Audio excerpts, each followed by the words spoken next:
and balance those beneficial uses.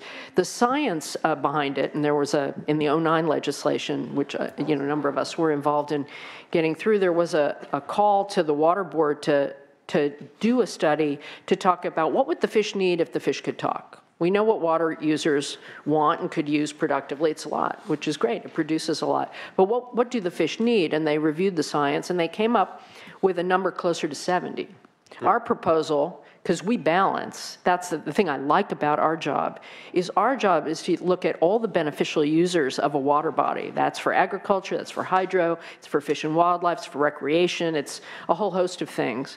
And to try and find that sweet spot where you can maximize all beneficial uses. So we're doing a rebalancing, but you're always looking for, is there a win-win in there where you can maximize everyone's? And that is the hard call, why it takes us so long and why we have a lot of hearings, but that draft was an attempt to balance, and that's why the numbers were lower, because the science really does suggest that we need to have more flows. I don't know that there's been any estuary that's maintained any healthy population of fish and wildlife when they've had that much water diverted from it, but you're not going to divert it all back. We're not going to go, depends on when you think history begins, we're not going to go back 100 years. So it's really just a question of course correction, and then for us, an invitation for people to come up with a better way to help fish using less water. And I believed in that from the time I was at US EPA, when we were working to try and set some standards, but step back if the state could succeed. And we spent a lot of time getting stakeholders to talk to each other. So when's the time frame you think to make this decision? You know, it should have, this first part should have been out by now, but the same people that work on it are the same people who have been all hands on deck on the drought. So I'm not sure. It's not going to come out until I think enough of us as board members are at least satisfied through our individual briefings that it's ready to go out, even as a new draft. Yeah. It's not the response to comments we got and then a final. We actually started all over again because we got so many comments from people. It's not just that they didn't like it, but it was very clear that they weren't talking about the same document, so we hadn't even explained it well enough. Yeah. So we've spent the intervening years looking at everything they said we should look at, from economics to science to fish, and encourage people to try and work together, and some folks have been. We then, after that, we still have to do the Bay Delta and Sac Valley proper parts to be updated, and then in phase 3, we would implement those across water users, which is evidentiary adjudicatory. So the whole process takes years, I'm sorry to say. So as we talked about yesterday in the environmental work that was done for this, it talks about impacts to groundwater, and it says they're significant but unavoidable. And that was disheartening for me because, you know, look, if you take surface flows away from farmers, they're going to pump more, and we've got a real crisis with groundwater pumping. So I hope when you're looking at this, we really will take a serious look at groundwater, because you know, we really can't continue just to pump the groundwater. I don't blame the farmers. If I had my life savings out there and my surface water got cut off, I would do the same. But I think it's an avoidable impact. I think if we're going to look at everything, that should be part of the discussion. Yeah, we do look at that as an impact. We have to look at the whole picture. And again, it's this balancing of beneficial uses. The one thing we can't say is, oh, forget the fish, because we're full now. I mean, that's the challenge. But I agree with you. We obviously have to look at it. Think about the impact if we continue to overdraft our groundwater, right? So that's a problem. So absolutely. Recently, I met with leaders in some of my communities. I represent, as part of my district, the west side of Fresno, which has been hit very hard by these water cutbacks, and specifically Mendota. Mendota, it was actually a very inspirational meeting. Last year, they were talking about unemployment at 50%. They were excited because they're only going to hit 25%. But they were very upbeat. They're doing what they can. And when you talk about groundwater sustainability, they want to meet the state's requirements, but they just don't have the wherewithal to do it. And I think they operate 3 wells. They use about 1,500 acre-feet of water per year. So as we talked about yesterday, I appreciate that the State Water Board has resources for these smaller communities. They're very poor. They can't afford, you know, they're already paying a lot for their water. And when you're poor, you're poor. You don't have additional income to pay additional water. So I appreciate your willingness to meet with them, your staff, to help come up with a solution. No, absolutely. And with DWR, that actually has the chunk of money for even helping with groundwater sustainability plans. And I'm pretty sure they'll want to be prioritizing those communities who are most in need. Yeah, because if you're looking at, LA, maybe that's 10 cents a month, but we're looking at Mendota, that's maybe $100 a month, right? It's Yes. very hard to do. That's one of the most painful things about it, that some of the people who have the least resources are paying far more for their water than others, and it's not as good. So my last question, and then we talked about this yesterday with Mr. Howard in the room as well, but first of all, my experience with you and your board has always been a good experience. I don't always agree with your decisions, but I feel like you're very open, you're very willing to listen, and you really try to find common ground. There has been criticisms, though, with the staff, that the staff has not been very transparent, that maybe a little arrogant, and that the board is very staff-driven. I don't necessarily share those views because I haven't had those experiences, but I'd just like to get your perspective on that. No, thanks for asking that. I think I've heard that before. I'm not entirely sure where it all comes from. I know that frequently in tough times, people will try and look for a villain, and it may be easier to do that with the poor staff than maybe some of us who are extroverts and known people longer and been out there. But I think people are actually working their heart out, and we try to do as much transparently as we can. There are certain things that we're doing very quickly in a temporary urgency sort of arena where folks are meeting around the clock and they're doing formal consultations with the fish agency, so those aren't big meetings. But increasingly, even last year, we were having the team meet with stakeholders, both in the environmental community and particularly with the water contractors who have really good ideas. On the water quality side in particular, when we've been doing regulations, when I got in, I actually instituted a policy of going out and talking to stakeholders before even preparing a draft. There was a history of doing a draft back in the back room, bringing it out, having everybody yell at us, and occasionally coming over here and yelling at us. And then we'd get to a final, and everybody would get in line and really thank our staff for having worked it through. And I said, well, since you can do that, why don't you do that before you even propose, so that everybody's not wasting their time at the extremes. And if you try and get to that balanced place first, then we can fine-tune it through the process. And so far, that seems to be working pretty well. But in the water rights side of things are moving very quickly, so harder to do that. But the intention is definitely there. Well, good. Look, we're in a drought. The ultimate solution is more rain, right? And we're trying to do more with less. But I think your willingness to be out there in public and take those very hard questions. You told me yesterday you'd be willing to come into my district and have a town hall, and these were with folks that have zero water, right? So it's going to be a tough meeting. But I think your willingness to take these challenges head on is a real testament to your dedication to the state. So again, I don't always agree with all the decisions from the board, but I certainly appreciate your willingness to work with us. So. Thank you. Well, it's a pleasure working with you as well. Thank you very much. Thank you very much, Mr. Cannella. I know this is very important to you, especially geographically, the area that you represent.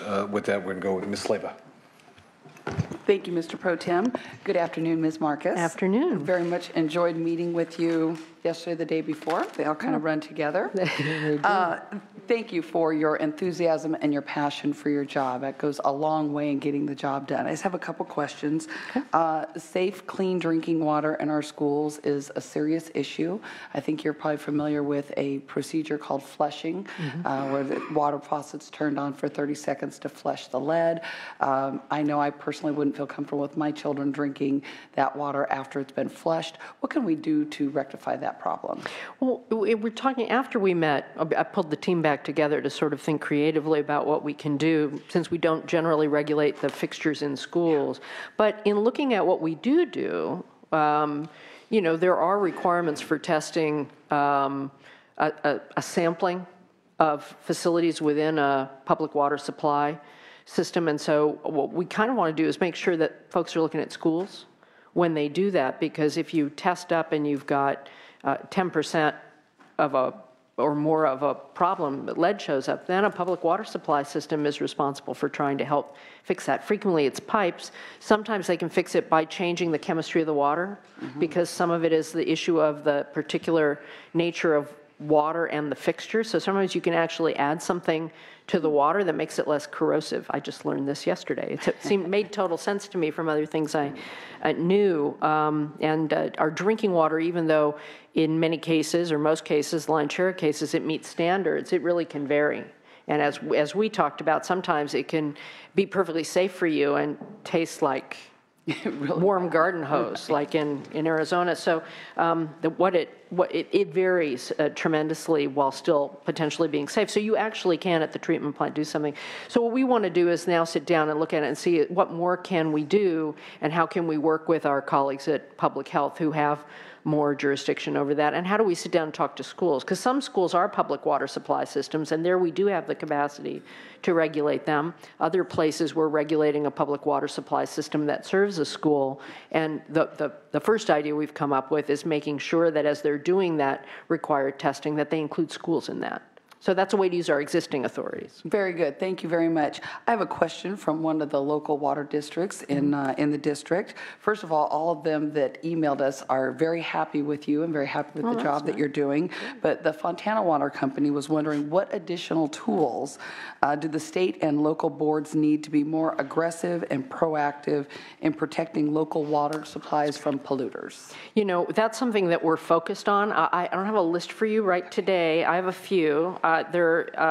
We've been meeting with US EPA, the Department of Toxic Substances Control, and our regional board in LA in particular, working both with the environmental justice community, but also with water agencies. And I spent 2 days in a session just last week with a bunch of water agencies and those other agencies and even the private sector to say, how can we speed up cleanup? How can we focus our efforts on getting water delivered to people as opposed to just trying to clean it up to dump it into a storm drain or clean it up in the abstract, which can take 30 years.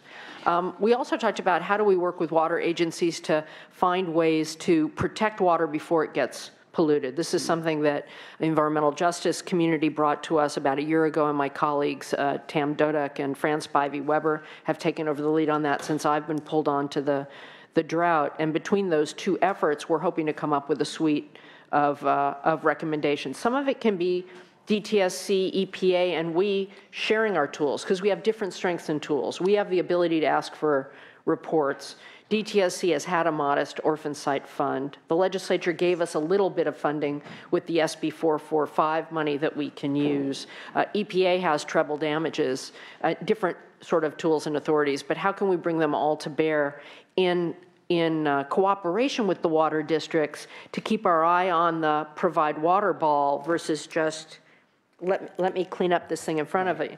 Part of our challenge has been the funding issue, that since we became fee supported, we've only been able to work at those sites where we have identified a potentially responsible party to recover from. And so as a result, some of the kind of orphan site work that we used to do very aggressively, we haven't had staffing for. With 445, we can staff that back up again. Terrific. Thank you very much. All right, thank you. Thank you, Madam Senator.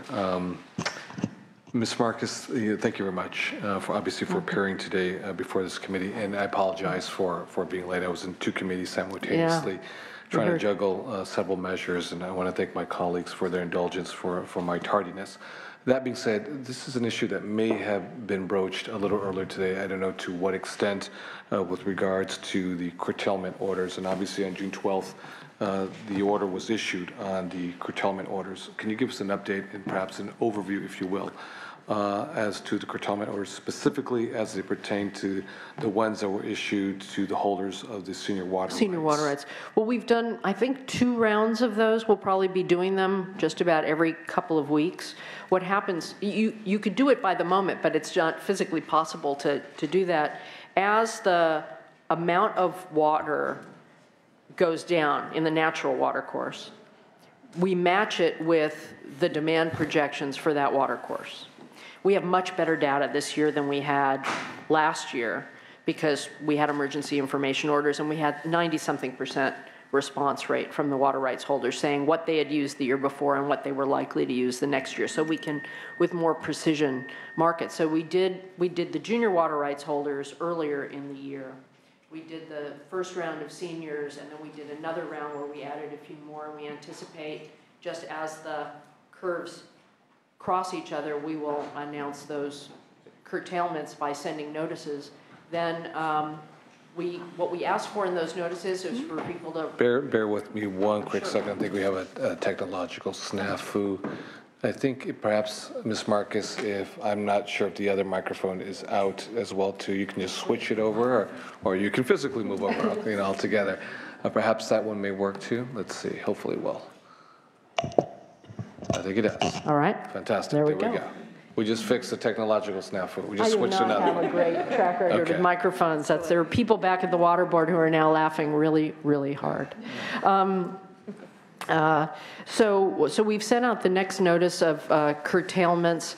What then happens in that notice is we ask folks to give us a response that they've stopped curtailing or they've stopped taking water per their water right, or they say, I have water by these other water rights that are more senior, like they give us that information, and then eventually we go out and we do inspections, and then at some point we issue a draft cease and desist order if they're not complying with it, at which point they can ask for a hearing, and then we would hold a hearing on it. Why don't you give us, Ms. Marcus, the thesis behind the intent of issuing out the curtailment orders? Give us sort of an overview as to why.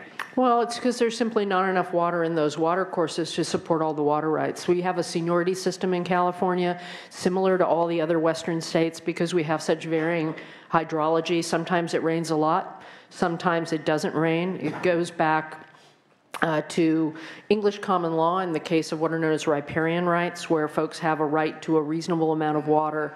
Pertinent to is the word, to their land. That has to be registered. They are curtailed what's known as correlatively. And so when you get to riparian curtailments, they all sort of share equally in it going down to a certain amount. The other two systems that we have are appropriative water rights, sort of followed kind of miners' rules. It's first in time, first in right. In the early ones, folks could tack to a tree a notice of a time, place, not just amount, but a time, place, and manner of diversion of a certain amount for what purpose. And then in 1914, we had the more formal system, which follows that same seniority system, but those people have to get permits and licenses. They're not all trued up as licenses. They have to report more frequently on their use. And the whole principle behind a seniority system is that sometimes there's a lot of water, sometimes there's less, and it is a method to apportion that water by seniority, first in time, first in right, with the juniors cut off progressively until their seniors are fulfilled. It's common in the U.S. West. Some folks have said that the board's actions have led to some confusion with the public. Why don't you share your thoughts with regards to the confusion that exists, out there with the public, and what the agency can do to help rebuild that trust? Well, we're trying. I mean, we've been sending out notice. We sent out a warning that curtailments were likely in January. We sent out another one, told people they should be preparing for alternate sources of water, which many people have done, and lining up contracts with others or getting water into storage earlier, or taking on insurance, or not planting their crops. I mean, there are a whole suite of things that folks do to prepare for curtailments. I think I'm not sure exactly where all of the confusion is. There is a bit I know of just from the media where we issued the notices of curtailment, which are notices that say, look, that supply-demand curve has crossed and you're not authorized anymore to divert water. Then some folks went in, I'm not going to try and litigate it here, but some folks went in with a temporary restraining order, and council said, well, it's premature because we haven't enforced yet. And so that's confused some people in terms of the process. And so we're going to need to just remind people and go out that the process, the notice is there. We'll go and do a draft. You give us the answer that you've stopped, or you don't give us the answer. You say you won't stop. Eventually, we'll do a draft CDO. Then we come in and talk, and we can do a hearing. And at a certain point, folks have their day in court. But I think that's where a little bit of the confusion came from. Again, the system, we've been saying how we're going to do it for a long time. And so it's not completely surprising because we haven't had to curtail this significantly ever in modern times. So it was a first time, and so it's bound to be fraught with confusion. We've tried to have a very active website and a drought hotline, talk to people if they have questions, but we can always do more. So given the fact that a lot of folks knew that perhaps, theoretically at least, that this was looming on the horizon, and obviously because of we're in the fourth year of a crisis, a historic drought. I'm not a meteorologist, none of us are, nobody in the audience, but we don't know if frankly it's going to get better or if it's going to get worse. And we have to manage less in a much more prudent and sound way for continued economic growth for the state of California, given the devastation, which I believe, for agriculture business, obviously, which is huge here in California, because we export 50% of the fruits and vegetables to the rest of the country and other parts of the world. I had the good fortune on the issue of high-speed rail to be in Tokyo, Japan, maybe close to 2 months ago, and I went to go visit the fish market, and I was very happily pleased to see, exportations of California produce from Ventura County, strawberries as well as lemons from Piru and Ventura County. So obviously that's a big money driver for the state of California. Large unemployment historically in the Central Valley. This seems to be only exacerbated with the crisis, with the scarcity of water. So we're in a pickle, as we all know. And I think Mr. Cannella put it very succinctly. That doesn't take politicians, a governor, editorial board writers, or anyone else, pundits, to figure out that we need God. Obviously, if you're secular, then whoever it is that you're subscribed to or ascribed to, but if you're sectarian, whatever your faith may be, we need an act of God to help us deal with this situation. And what we got within our power, our control, and we're going to have to learn how to manage it much better. And obviously with that comes very severe political ramifications for a whole variety of reasons, geographically, especially because it's so acute in the central San Joaquin Valley area. This question may have been asked already, I believe, but if you can, I know is part of our negotiated agreement with the two houses, the Senate and the Assembly, as well as the executive branch through our fine governor, Governor Jerry Brown.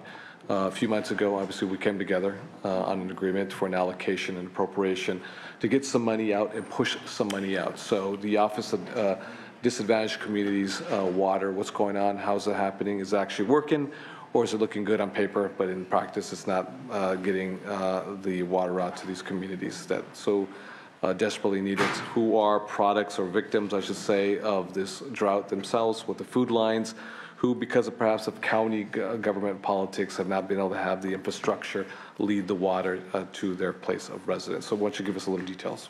Well, sure, we talked about it a bit, but I'm happy to talk about it again. And is there anything different that you may want to add on as opposed to being duplicative in your answer? No, I just think it's very important work, and we've been working very well with our new colleagues from the Drinking Water Program, and we've prioritized disadvantaged communities for the reasons that you suggest, and pulling together that office will be just fine. It's what we have intended to be able to do anyway. And so we've been able to work with certain communities like Seville to get money out the door and get them the equipment that they need. We're working with communities to figure out ways to, certainly with the funding that you set forth and ability to get money out the door, we still need to work with them on technical and managerial capacity in some instincts, and we're working with our third-party vendors and talking to others about trying to help extend our reach so that we can actually do that very much human-based counseling and help. That part of the reason for pulling together the Division of Financial Assistance and putting both sides of the house, drinking water and the wastewater side together, is it gives you one-stop shopping for poor communities and allows you to look for those synergies. And so far it's going fairly well. It's a very high bar. There's a lot to be done out there, a lot of community building to be done, and a lot of effort that we're going to need to do to try to find a funding source to help folks with the long-term O&M in some of those communities, but we'll be working with all of you on finding ways to navigate that. But you've given us a fabulous down payment to be able to actually have resources to bring to bear, as well as goodwill and good hearts. Thank you very much. Obviously, the issue overall is of utmost importance to us. We have to work in a collaborative fashion, but especially because the idea was born from the Senate. Obviously, we have our eyes and ears, our antennas up very closely.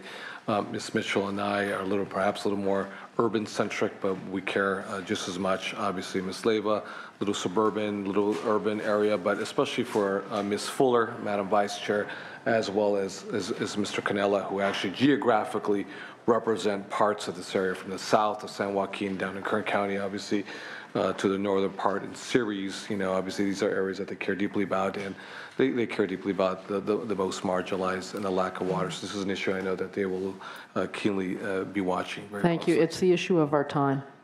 With really that, is. okay, if there's any more questions or commentaries from the members, I'm seeing none. Those in support of the nomination of Ms. Felicia Marcus, please come up to this microphone, identify yourself, and share just a few words of why you believe that she should be confirmed. With that, welcome. Thank you. Cindy Tuck with the Association of California Water Agencies. In a regular year, this position is a very tough job. In an exceptional drought, it's an incredibly difficult job, and we really appreciate Chair Marcus's leadership. Strong support. Thank you. Thank you, Mr. Chair, members. Danny Merkley with the California Farm Bureau Federation. We're pleased to stand before you today in support of Ms. Marcus's reappointment as chair of the State Water Resource Control Board. State Water Board faces, as you know, very difficult and complex decisions during this complex time. And Ms. Marcus continues to exhibit her leadership skills at guiding the board, as well as her ability to bring together very diverse people to look after all concerns, the environment, agriculture, food production, and urban water users. So we very much ask for your aye vote. Thank you much. Next witness. Bill Alio for the Environmental Working Group. I worked alongside the Water Board in the 90s when I was with another state agency, so I've observed them for a long time and then worked with them the last decade and a half. And I want to thank Governor Brown for this appointment and the others reappointments he has on the board now. Because I think it's the best water board we've had in a long, long time. They get a lot done. I think the chair does it with humor and follows the facts and science. I also want to point out not just the hard issue of the drought they're taking on, is the issue of fracking and water quality and groundwater monitoring. They're doing a really good job working with the Division of Oil and Gas on that matter too. Thank you. Thank you very much. Next witness in support. Good afternoon, Tricia Geringer with Agricultural Council of California, also in support of the nomination. We greatly appreciate the chair's efforts to improve stakeholder outreach and engagement, which is so important in those more remote rural areas that a lot of our members reside. And we know that there are not just diverse interests, but oftentimes competing interests at the board. And the chair has been very balanced in her approach, and we appreciate her considering our views as she makes decisions and the board makes decisions. So we urge your support. Thank you. Next witness in support. Emily Pappas with Santa Margarita Water District, as well as the Energy Efficiency Council, also in support. And the chairwoman has had a wonderful open door policy. I also just wanted to briefly say that I haven't worked with all staff over there, but at least from the perspective of the staff that have worked on grants, they have been so wonderful, easy to take meetings with, and have proactively tried to find ways for our clients to get funding. So we appreciate that. Thank you. Next witness in support. Mr. Chairman and members, Gavin McHugh on behalf of the State of California Auto Dismantlers Association. SCAD is a statewide association of small businesses that do all the environmental processing and recycling of end-of-life vehicles. We're really pleased to support Ms. Marcus. Our support is based on her background, experience, which is lengthy, willingness to take on challenging issues, openness to input from stakeholders, and active interest in finding a balanced approach to addressing issues. She really looks for balance and solving problems, and it's for those reasons we're supporting her. Thank you. Thank you. Next witness in support. Thank you, Mr. Chairman and members. Moira Top here on behalf of San Diego Mayor Kevin Faulconer and the City of San Diego. We often talk about San Diego being the end of the pipe in California, and we like everybody, probably have unique water issues. Chair Marcus has been incredibly open and accessible to us. She's toured our facilities. She's come down to San Diego a number of times. We don't think that there could be a better candidate for chair during this very difficult time. Thank you. Thank you. Next witness in support. Good afternoon. I'm Victoria Rome with the Natural Resources Defense Council, here to support Felicia Marcus. Ms. Marcus is thoughtful, knowledgeable, fair. She's been a good advisor to many people throughout her career, and I think she works well with all stakeholders, as evidenced by the breadth of support for her here today. Thank you. Thank you. Next witness. Thank you. Kathy Cole with the Metropolitan Water District of Southern California. I think our letter speaks for itself, but there's 4 words I want to share with you that describe, to me, Felicia, a leader, problem solver, approachable, and unflappable. And for those reasons, I urge your aye vote. Thank you. Next witness. Beth Olaso on behalf of the Inland Empire Utilities Agency and the Santa Ana Watershed Project Authority. Like my colleagues before, have stated in strong support of Ms. Marcus, especially in integrated regional water management, groundwater recharge, and water recycling. Urge your support. Thank you. Mr. Chair and members, Kendra Dijogo with the Guapa Group on behalf of the California Association of Wine Grape Growers, the California Council for Environmental and Economic Balance, Kings River Conservation District, Kings River Water Association, Imperial Irrigation District, San Gabriel Basin Water Quality Authority. Hopefully I got them all. Strongly in support of Ms. Marcus and her confirmation. She has been graceful and gracious with her time, so we appreciate that. Thank you. Thank you. And we have our last supporter. Thank you, Mr. Chair. Members, Ron Davis on behalf of CalDesal. It's a nonprofit trade association that advances responsible desalination and salt management strategies in California. It's been my pleasure, privilege, and honor to work with Ms. Marcus, your appointee today, for a number of years. While she was in the private sector, we worked together on the Delta Reform Package. We also worked together while she was on the Delta Stewardship Council and now on the board. And I've always found her to have an open door policy. Our entire team appreciates the fact that she gathers all the facts and the materials that she possibly can to develop a reasoned response. And so she always works towards, as Senator Cannella mentioned earlier, a consensus approach to responding to major difficult problems that we're all facing right now. So we are here to support her nomination and urge your aye vote. Thank you. Thank you very much. Any other supporters? Seeing none, those in opposition? Those who are agnostic? Seeing none, with that, Ms. Marcus, obviously you're extremely qualified for this position. You come obviously very highly recommended. You're the right person at the right time, given this is a historic drought. You're a fellow Angelino as well, which carries a lot of weight, you know, here. And with that, do you want? Yeah, that's just, and with that, I'd like to entertain a motion. Okay, we have a motion from Mr. Cannella. Madam Secretary, please call the roll. Senators Cannella. Aye. Cannella, aye. Leyva. Aye. Leyva, aye. Mitchell. Aye. Mitchell, aye. Fuller. DeLeon. Aye. DeLeon, aye. Ms. Marcus, you pass on a 4-0 vote. We're going to keep the roll open so Ms. Fuller may add on if she makes it here back on time. With that, congratulations. Thank you very, very much. Look forward to that 4 years.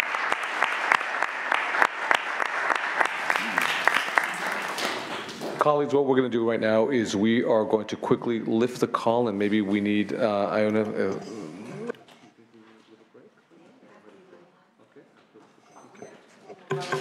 What we're going to do, colleagues, is we're going to go back to file item number 1A, and we're going to lift the call. Madam Secretary. Do you want to lift them both together? Let's do them together. Okay. File item 1A as well as B. Madam Secretary, please call the roll. Senators Leyva. Aye. Leyva, aye. DeLeon. Aye. DeLeon, aye.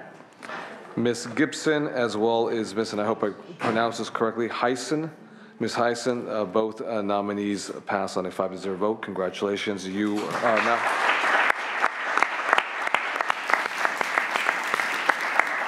Your nominations will be taken to the Senate floor for a full Senate vote. With that, congratulations. Okay. In fact, before we go to slight break, let's just go to file items 2 through 7. 2 through 7. We have a motion made by Mr. Cannella. Madam Secretary, please call the roll.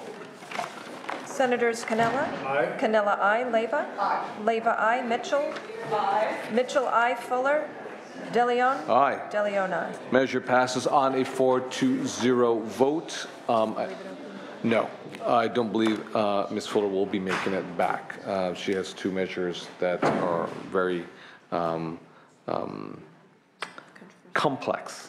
You know, that will take a lot of her time. So with that, the regular session is adjourned. Before you adjourn the regular session, just a public. Oh, okay. Yes. Before we adjourn, I'm so sorry. with that I'd like to say that this is Juliana Mendez's last Rules Committee hearing, as she is leaving us, the Rules Committee. She's moving to Southern California, to Los Angeles specifically, to pursue her degree at the University of Southern California. A strong young woman. We feel very proud and honored that you've shared time with us and your expertise, and we know you're going to grow and blossom, at USC and get your MBA and Master's in Business Administration. So we wish you the very best of luck, and we thank you for the time that you have spent with us. So congratulations to Juliana Mendez.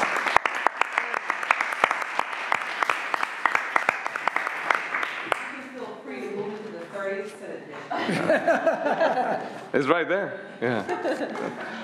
So with that, we're going to adjourn our regular session and we're going to move into executive session.